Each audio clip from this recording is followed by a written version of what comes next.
وزیراعظم شاہد خاقان عباسی 2 روزہ دورے پر سعودی عرب پہنچ گئے ہیں، جبکہ army chief general Qamar Javed Bajwa اور وزیر خارجہ خواجہ عباسی بھی ان کے ہمراہ موجود ہیں۔ وزیراعظم کی آمد کے موقع پر ریاض کے گورنر شہزادہ فیصل بن بندر السعود نے ایئرپورٹ پر وفد کا استقبال کیا۔ پاکستانی وفد اسلامی ممالک کے فوجی اتحاد کے اجلاس میں شرکت کے لیے سعودی عرب پہنچا ہے۔ سعودی عرب میں اسلامی فوجی اتحاد اور پاک سعودی 2 طرفہ امور پر اہم اجلاس منعقد کیے جائیں گے، جس میں وزیراعظم، آرمی چیف اور خواجہ آصف شرکت کریں گے۔ واضح ہے کہ گزشتہ روز سعودی عرب کے دارالحکومت ریاض میں اسلامی فوجی اتحاد کا افتتاحی اجلاس ہوا، جس میں 41 ممالک کے وزرائے دفاع، سفراء اور سعودی عرب کی اعلیٰ قیادت نے شرکت کی۔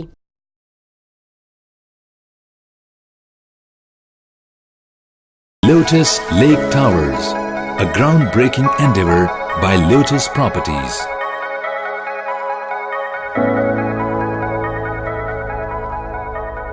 پاکستان میں پہلی مرتبہ حالات حاضرہ کے مختصر مگر جامع پروگرامز، خبروں، تبصروں کے علاوہ دیگر سماجی، تجارتی، ثقافتی، تفریحی، معلوماتی، مذہبی، تعلیمی، صحت اور بچوں کے پروگرامز صرف TNN TV پر۔